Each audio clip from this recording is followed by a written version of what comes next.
wake up. I think I hear something downstairs. Oh, Louise, no, not that again. Oh, go back to sleep. No, I really do hear something. It sounds like a clank.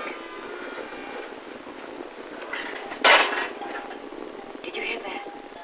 Yeah, probably that old air conditioner. But if it'll make you feel any better, I'll go check it. Well, it will make me feel better. But be careful, darling.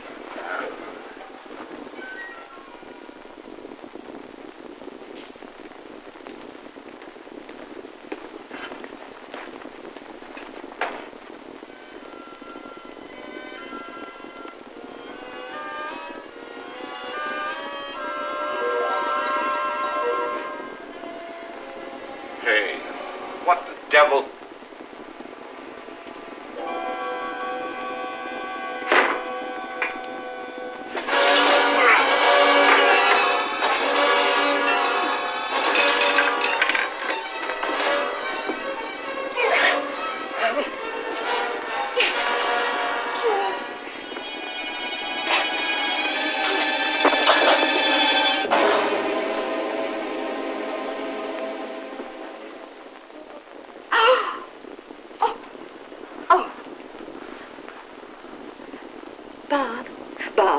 Bob, are you all right? Bob? Oh.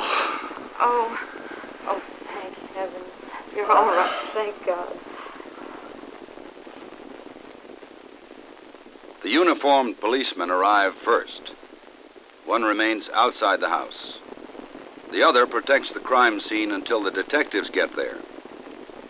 The officer in charge plans the search and makes the assignments.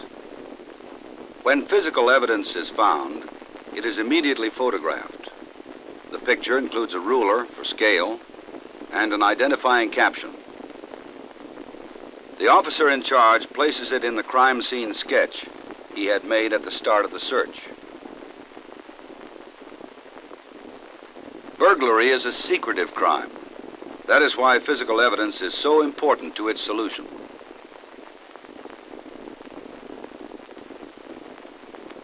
Even the eyewitness can contribute little. Oh, never even got a look at him. Uh-huh. Is this the robe you were wearing when you were attacked? Yes, sir, that's it. We'd like to take this back with us for laboratory examination.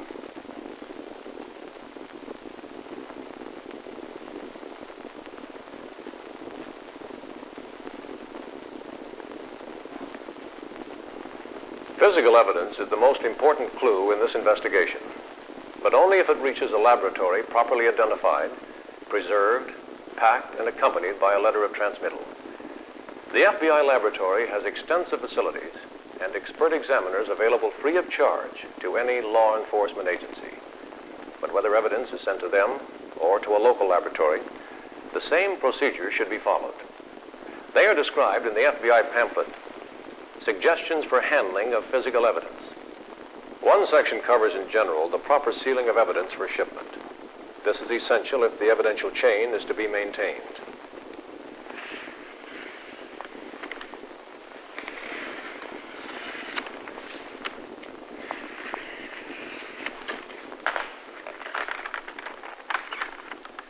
All evidence should be double wrapped and sealed.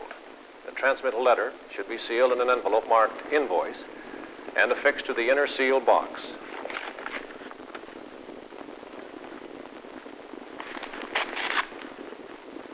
The letter of transmittal should include the full names of subject and victim, the offense, date, and place where it occurred, and other circumstances of the case.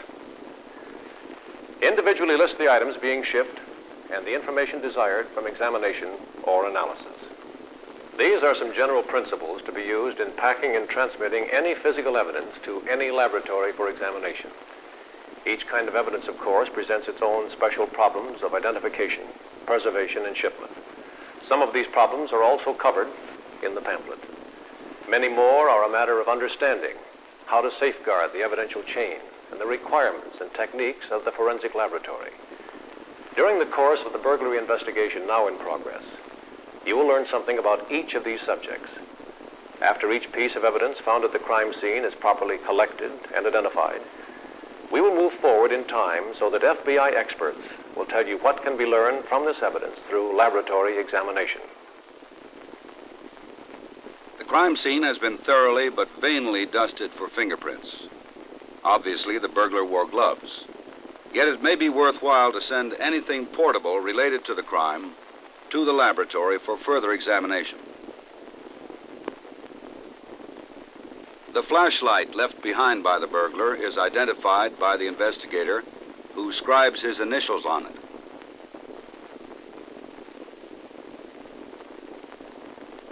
The officer in charge is a witness. He makes notes on circumstances and location of the evidence. Each piece of evidence must be separately packaged and labeled before being included in the shipment to the laboratory. A well-stocked crime scene kit is invaluable for keeping on hand a wide variety of packing and marking materials, as well as other equipment the investigator may require.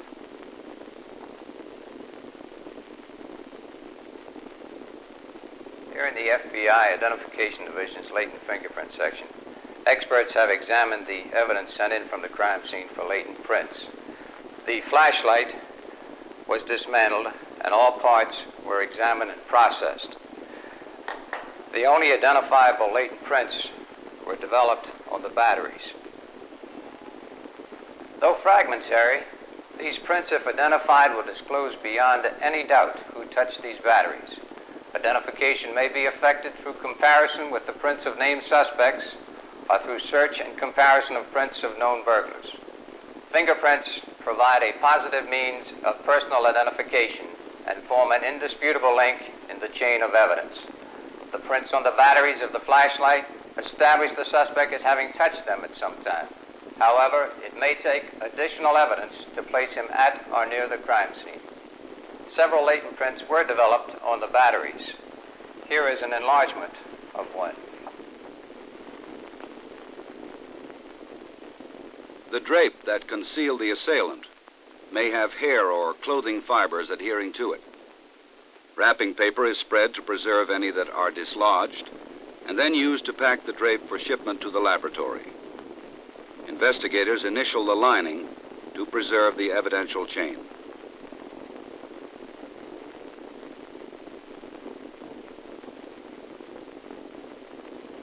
In crimes of violence involving bodily contact, there is often an interchange of hairs and fibers between the victim and the assailant. The Hairs and Fibers Unit of the FBI laboratory searches for, examines, and compares such evidence. This bathrobe worn by the victim is first searched for obvious hairs or fibers adhering to it. The garment is then scraped to dislodge any other particles. From a microscopic examination of hairs, we can determine race, body area, any type of artificial treatment, and damage to the hairs such as crushing. Hairs recovered from the victim's garment can be compared with hairs from a suspect. The drape which concealed the assailant will be searched for both hairs and fibers that might have adhered. Now, for our examination to provide effective evidence, it is absolutely necessary that each item be handled carefully to prevent loss of any hairs and fibers, wrapped separately to avoid contamination, and properly marked for later identification. This bathrobe worn by the victim has stains. When the examination for hairs and fibers is completed, the garment will be sent to the serology unit of the FBI laboratory for examination of these stains. Blood stains found on the carpet may have also been left by the burglar. After they have been allowed to dry, the investigators collect as much as possible of the powdered scrapings. The pillbox containers have tight-fitting lids. They are marked with initials and date and will be sealed before shipment to the laboratory. Samples of unstained carpet nap will also be sent for control purposes.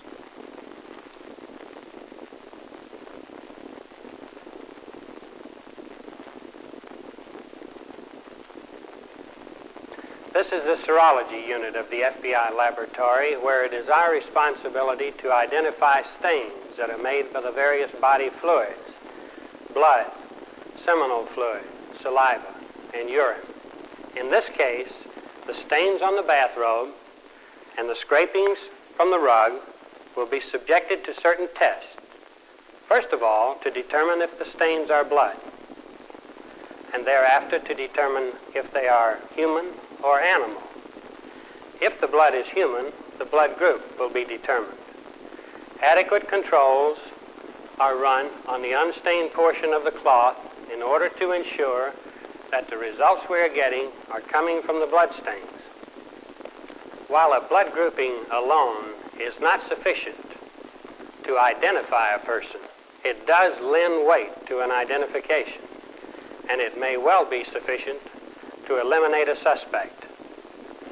It is important to remember that blood stains should be thoroughly dried before packaging for shipment to the FBI laboratory. This will prevent putrefaction. After drying, articles should be packaged separately. Scrapings of blood should be placed in a container with a tight-fitting lid in order to avoid leakage. Liquid blood specimens should be forwarded to the FBI laboratory, airmail special delivery, as soon as they are received from the medical examiner.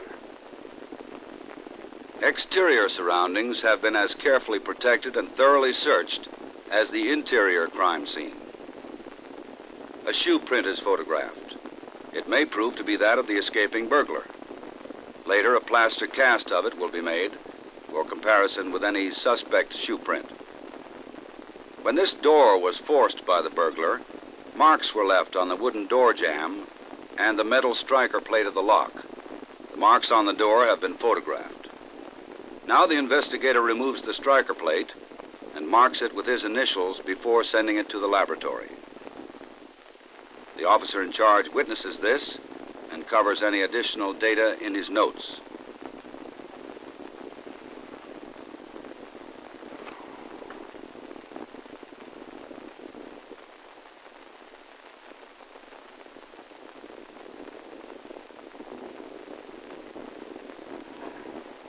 This is the tool marks unit of the FBI laboratory. Our examinations concern the identification of tool marks as having been made by a specific tool. They also include the identification of two objects as having been originally joined, such as the broken blade of a knife. In this instance, tool marks on a striker plate are being compared with a screwdriver to determine whether the marks were produced by this screwdriver to the exclusion of all other such tools. The examination is conducted by comparing the marks on the striker plate with the test marks made by a suspect screwdriver. Tool mark identifications are similar to the identification of a bullet which has been marked by the barrel of a gun. In both cases, a comparison microscope is used.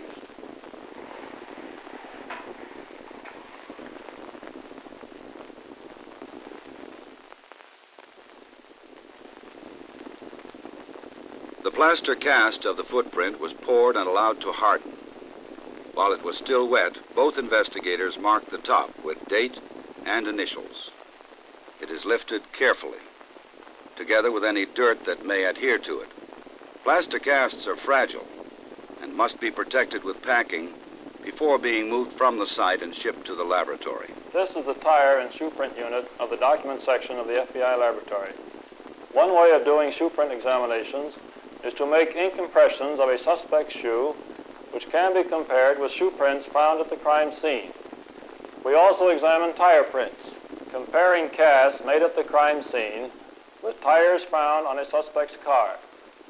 Tire wear may often produce individual markings which are identifiable.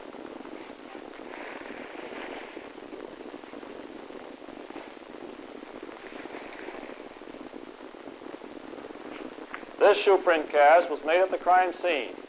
Only loose material was removed to avoid damaging surface detail.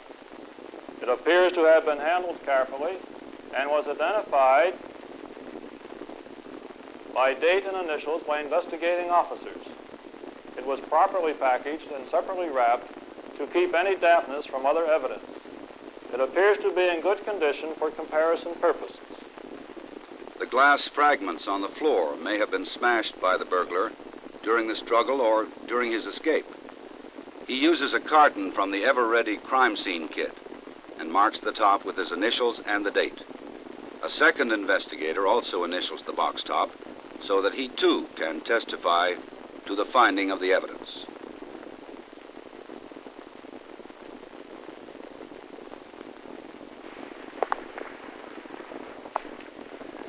The examination of glass is one of the major functions of the Soils and Minerals Unit of the FBI laboratory. Glass from different sources varies considerably. Even two window panes from the same location can be separately identified if they came from different batches of the same glass factory. With these instruments, we can make precise measurements of the amber glass found at the crime scene and compare this evidence with tiny pieces of glass found embedded in the rubber soles of a suspect's shoes. The optical and physical properties match, providing circumstantial evidence that the suspect was at the crime scene. However, the unusual characteristics of this glass and the metal in its applied decorations indicate that further compositional analyses should be made. The facilities we have available for this purpose include the emission spectrograph, the mass spectrograph, capable of an extremely sensitive survey of the elements in the specimen, and the use of nuclear reactors of various types, with the subsequent neutron activation analysis being performed by the FBI laboratory. You have seen the processes by which the physical evidence at the crime scene of a burglary and assault were collected, identified, and prepared for shipment to a laboratory. You have heard experts from the FBI laboratory describe to you what can be expected from analysis of this evidence. You have learned that laboratory findings in criminal cases are based upon the comparison of known with questioned evidence, and that they may prove innocence as well as guilt. And you have been told of the importance of safeguarding the evidential chain from collection through laboratory examination to submission at the trial. When I arrived at the crime scene as officer in charge of the investigation, I found that it had been properly protected by our uniformed men who had responded to Mrs. Wilson's call. I immediately planned the crime scene search and gave assignments to the men working the case with me. I made an initial sketch of the crime scene, then filled in the location and description of all physical evidence discovered during the search. Every item found was photographed and placed before collection. Anything in the crime scene which might possibly yield evidence was carefully collected. Every item was dated and initialed by the two of us, if possible on the object itself, if not, on the containers which were sealed before shipment. Most items were packaged separately on the scene. This was done to avoid contamination or damage. All of the packaged material collected was maintained in my custody and shipped to the laboratory by registered mail to provide a valid receipt. It has remained in my custody since its return to preserve the evidential chain. No further questions.